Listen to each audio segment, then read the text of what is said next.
आप सुन लीजिए। माननीय संसदीय कार्य बोल अध्यक्ष जी, अध्यक्ष जी, माननीय नेता सदन अध्यक्ष जी, अध्यक्ष जी, अध्यक्ष जी, अध्यक्ष जी, 311 पर कह रहा हूँ मैं कि जो हम लोगों ने अपनी बात रखी कि आपका आभारी किसान हूँ। आंदोलन में नहीं तो क्या सत्ता आपका आभारी हूँ। किसान आंदोलन में जो किसानों पर हुए इन उसको सभी- उस पर आप चर्चा करा रहे हैं कि नहीं करा रहे हैं? सत्ता पक्ष को सुन लीजिए पहले। अब तो आप सुनेंगे। चूंकि किसानों पर चर्चा नहीं कर रहे हैं, ये सरकार किसान विरोधी है, सुन लीजिए। ये किसानों को मारना चाहती है, ये सुन लीजिए। 11 में हमको सुनना नहीं चाहते हैं, इसलिए हम लोग सदन से किसान आंदोलन के समर्थन में बहिष्कार कर रहे हैं। बात कही है मानवर, अब उसका जवाब तो सुनिए मानवर। मुख्यमंत्री जी खड़े हैं मानवर।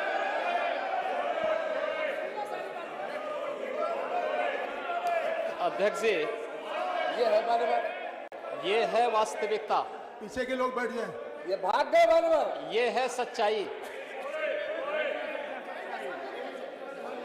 और ये सच्चाई इस बात को बताती है कि प्रतिपक्ष के हमारे इन मित्रों को अन्नदाता किसानों से कोई लेना देना नहीं। हर एक कार्य को राजनीतिक चश्मे से देख करके केवल अपने राजनीतिक स्वार्थों के लिए उसका दुरुपयोग करना है, और यही होता रहा है।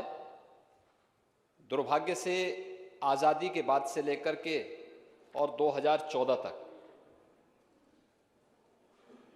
मुझे आश्चर्य होता है, पता नहीं माननीय सदस्यगण सदन में कोई नोटिस देने के पहले प्रतिपक्ष के हमारे मित्रगण उस विषय का अध्ययन करते हैं या नहीं करते हैं। मैं इस बारे में बताना चाहता हूं, 2018 में प्रदेश सरकार ने गन्ना के मूल्य में वृद्धि की थी, और किन परिस्थितियों में उत्तर प्रदेश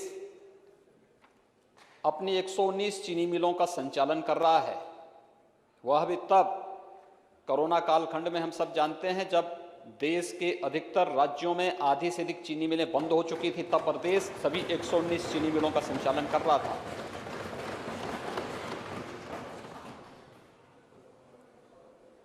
अगर 2004 से लेकर के 2017 के बीच में गन्ना मूल्य के पूरे भुगतान को जोड़ लिया जाए, महोदय 13 से 14 वर्ष का गन्ना मूल्य का भुगतान जितना नहीं हुआ उतना पिछले 3.5 वर्ष के अंदर हमारी सरकार ने गन्ना किसानों के खातों में सीधे भेजने का कार्य किया है।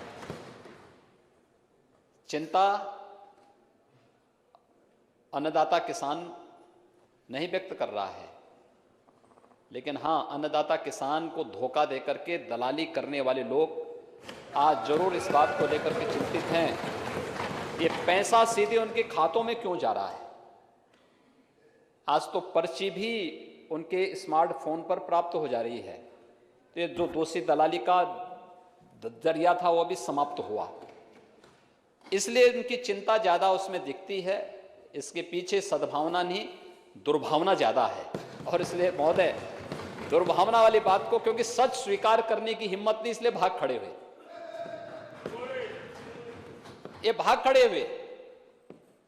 और समाजवादी पार्टी, आश्चर्य होता है मुझे, समाजवादी पार्टी जब किसान के बारे में बोले, युवा के बारे में बोले, महिलाओं के बारे में बोले,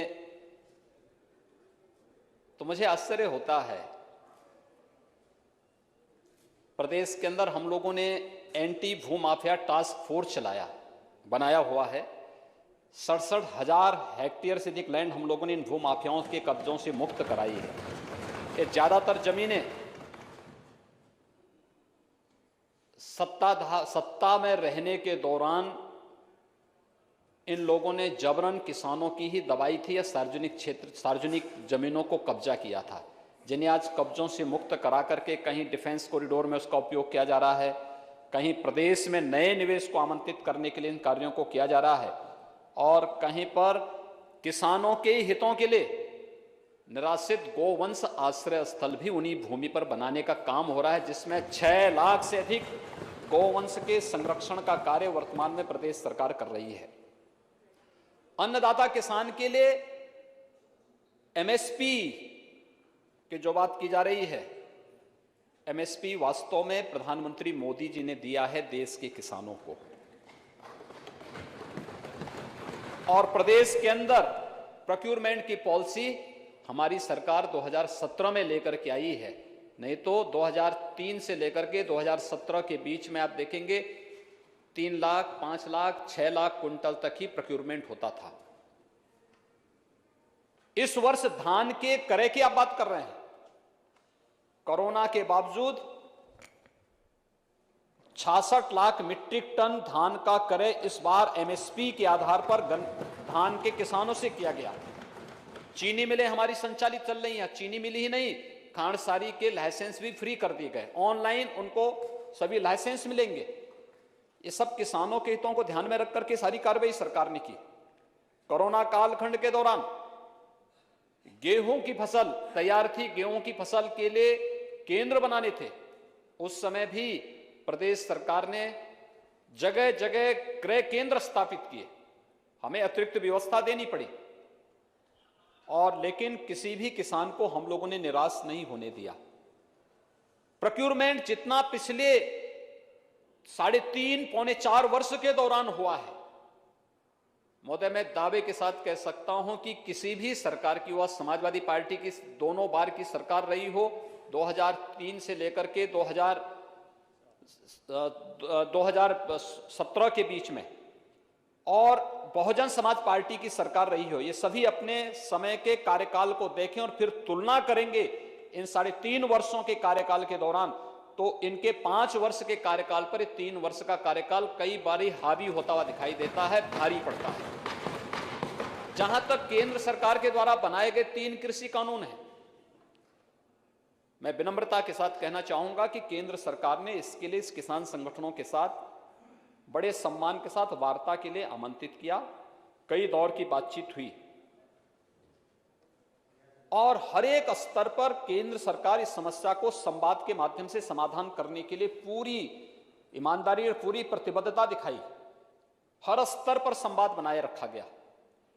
लेकिन महोदय, जब देश अपना राष्ट्रीय पर्व मना रहा था, गणतंत्र दिवस के दिन जो कुछ हुआ है लाल किले पे, तिरंगे का अपमान हुआ, भारत के आन बान सम्मान का अपमान हुआ, और यही नहीं, जब हम संवैधानिक प्रतीकों का अपमान करते हैं तो भारत के संविधान का भी अपमान करते हैं, और भारत के संविधान का अपमान का मतलब बाबा साहब भीमराव अंबेडकर का भी अपमान करते हैं।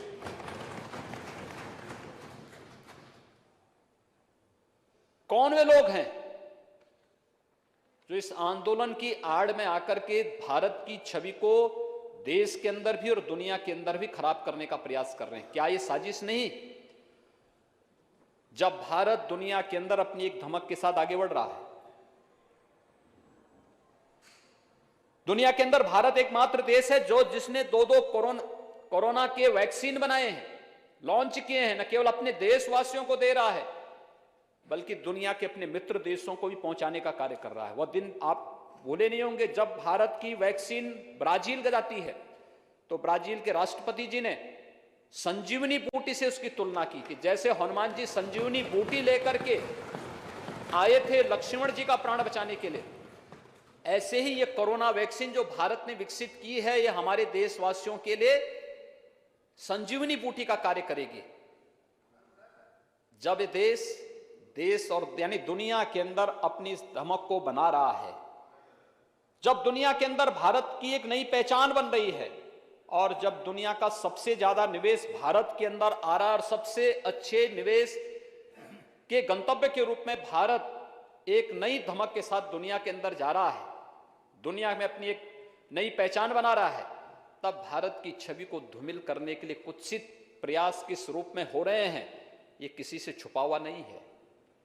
ये घड़ियाली आंसू बहा देने से किसानों की समस्या का समाधान नहीं होने वाला है। किसान के लिए प्रधानमंत्री फसल बीमा योजना हो, प्रधानमंत्री कृषि सिंचाई की योजना हो, सॉयल हेल्थ कार्ड की योजना हो, या फिर एमएसपी लागत का 1.5 गुना दाम, स्वामीनाथन कमेटी की रिपोर्ट के अनुसार अगर ये 2018 में 24 जींस का किसी ने घोषित किया तो प्रधानमंत्री मोदी जी ने किया है। मैं उनका अभिनंदन करता हूं और पूरे सदन को, पूरे देश को प्रधानमंत्री मोदी जी का अभिनंदन करना चाहिए। और यही नहीं, देश के 12 करोड़ किसानों को प्रधानमंत्री किसान सम्मान निधि का लाभ भी देने का काम, 6,000 रुपए सालाना देने का काम किसी ने किया है तो प्रधानमंत्री मोदी जी ने किया है। किसानों के हित के लिए इतने बड़े बड़े काम हो रहे हैं। ये 3 कृषि कानून भी उसी श्रृंखला का हिस्सा है। मैं केवल एक उदाहरण आपके सामने देना चाहता हूं। उसमें से एक कानून है मंडी से संबंधित, एपीएमसी एक्ट। ये मंडी की बाध्यता को समाप्त करता है।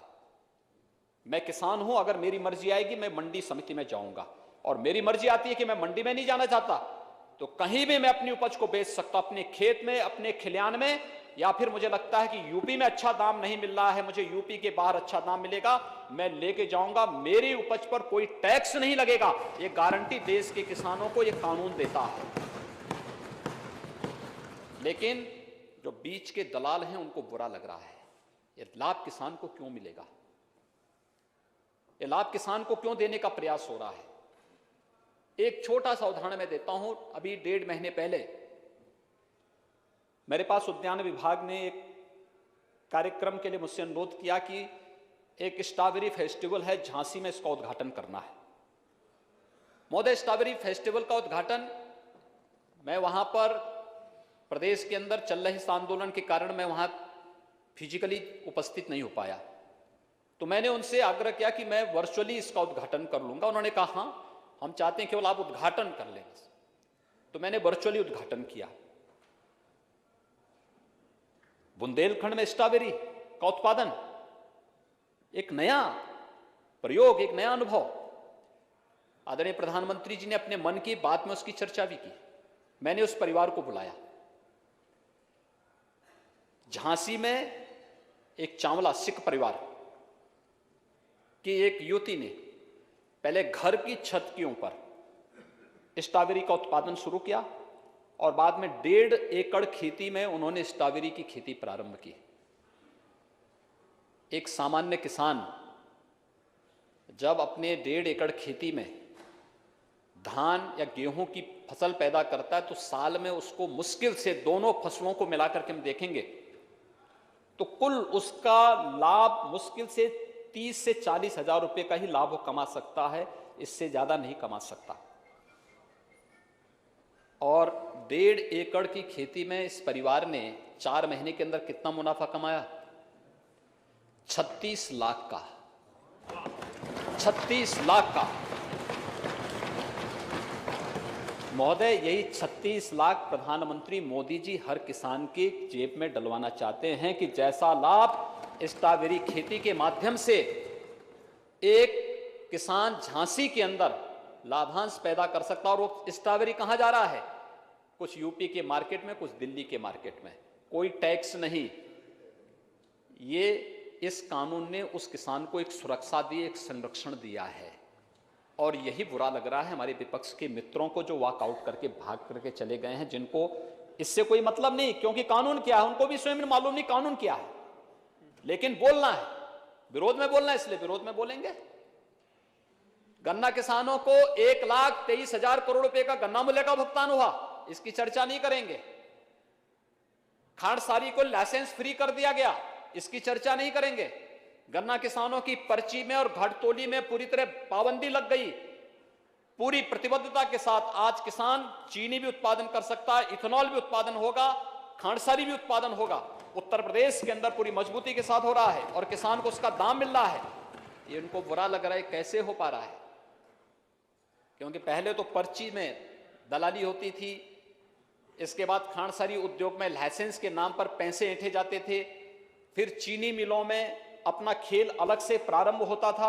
आज जब ये सारी चीजें समाप्त हो गई हैं तो विपक्ष के कुछ मित्रों को स्वाभाविक रूप से, जो इस खेल में पहले से रमे हुए खिलाड़ी हैं, तो उनको कहां से अच्छा लगेगा?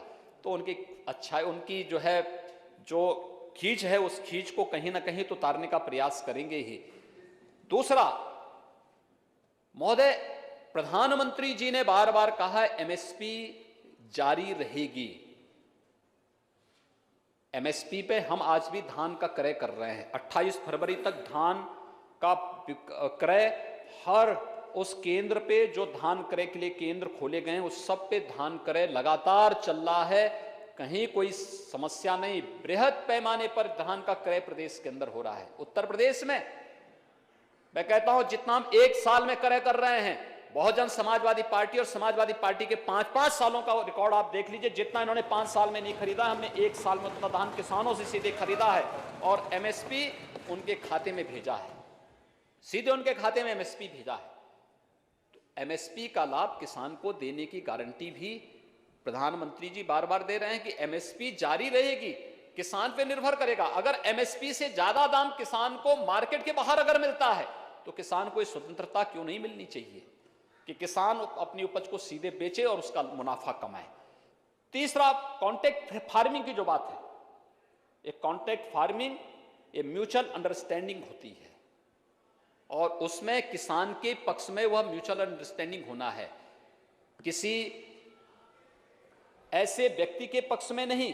और इसके लिए तो अब एफपीओस बनाने की दिशा में भी प्रयास प्रारंभ हुए हैं। देश के अंदर 1000 नए एफपीओस गठन, 10,000 नए एफपीओस गठन के लिए भारत सरकार सहयोग कर रही है। प्रदेश के अंदर हमने इस प्रक्रिया को आगे बढ़ाना प्रारंभ किया है। हर विकास खंड में एक किसान उत्पादक संगठन बना करके किसान को अधिक से अधिक मुनाफा देने की कार्रवाई प्रारंभ हो रही है।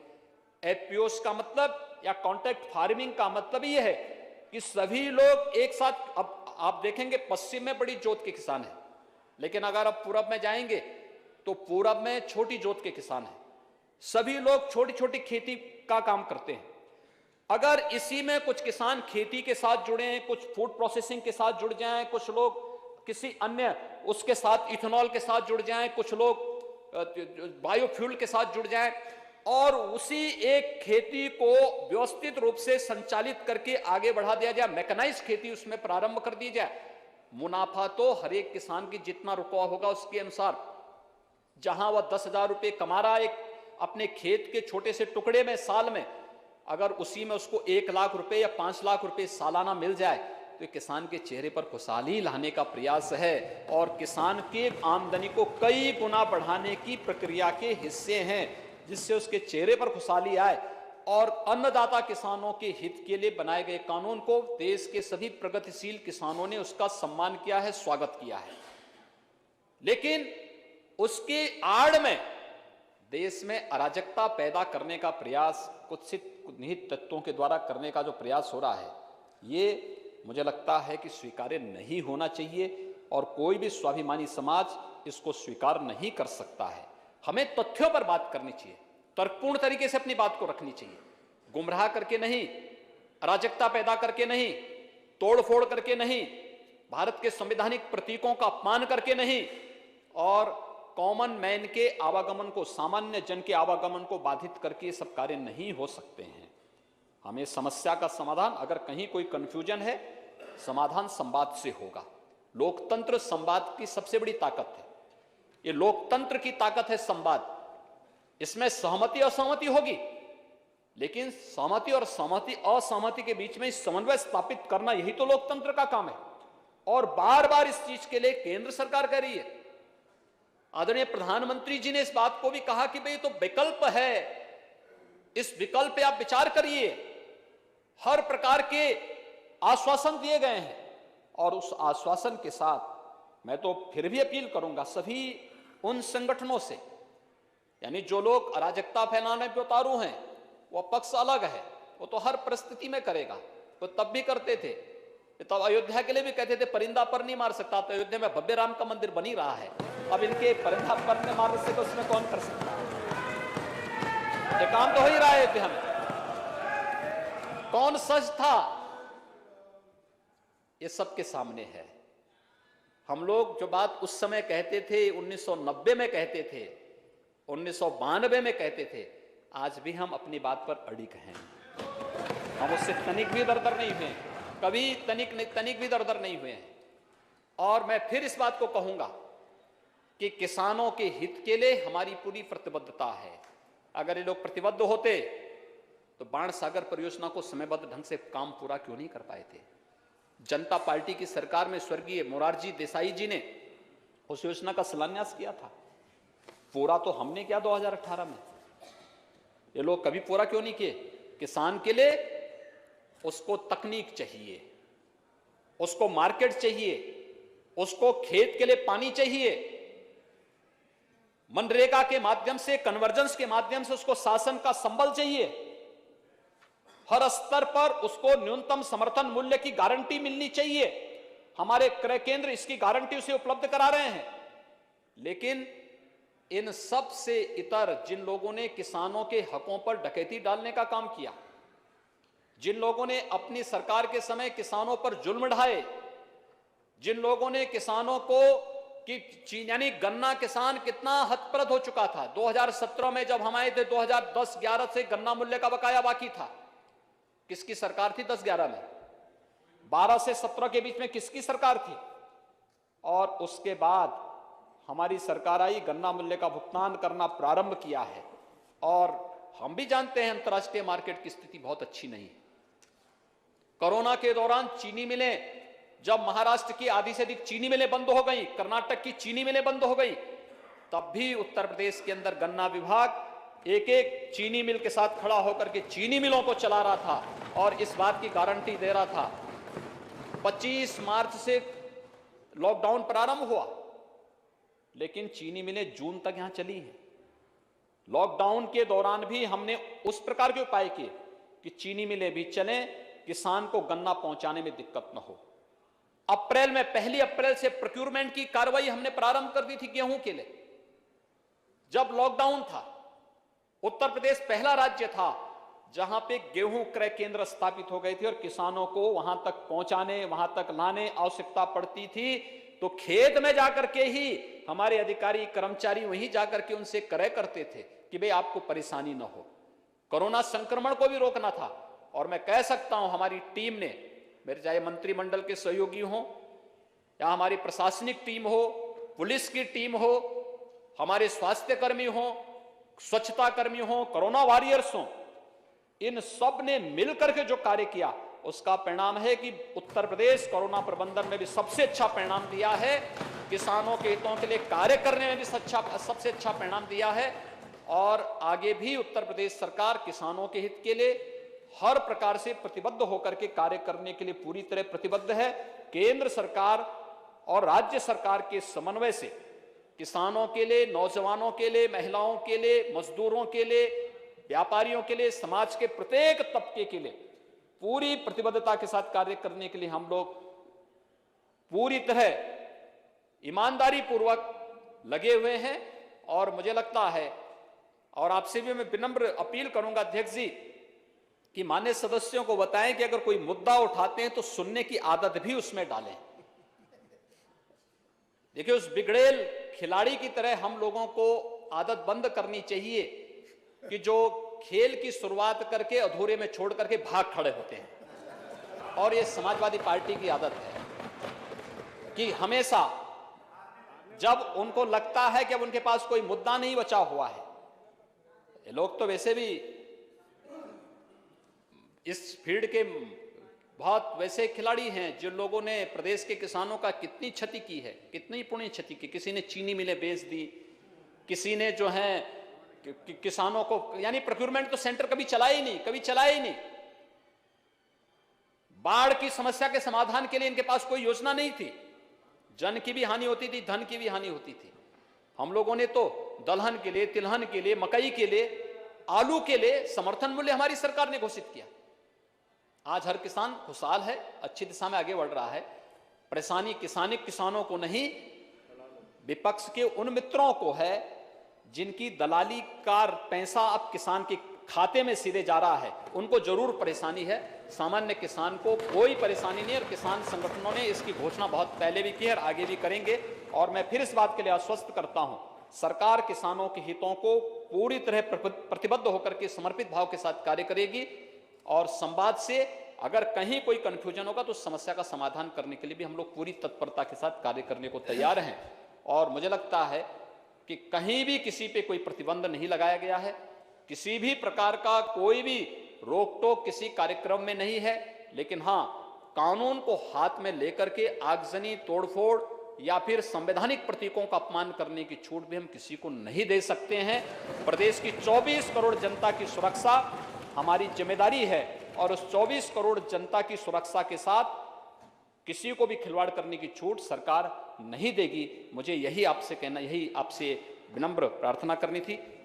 मुझे लगता है कि अच्छा होगा कि विपक्ष के हमारे मित्रगण सच्चाई को स्वीकार कर सकेंगे। धन्यवाद।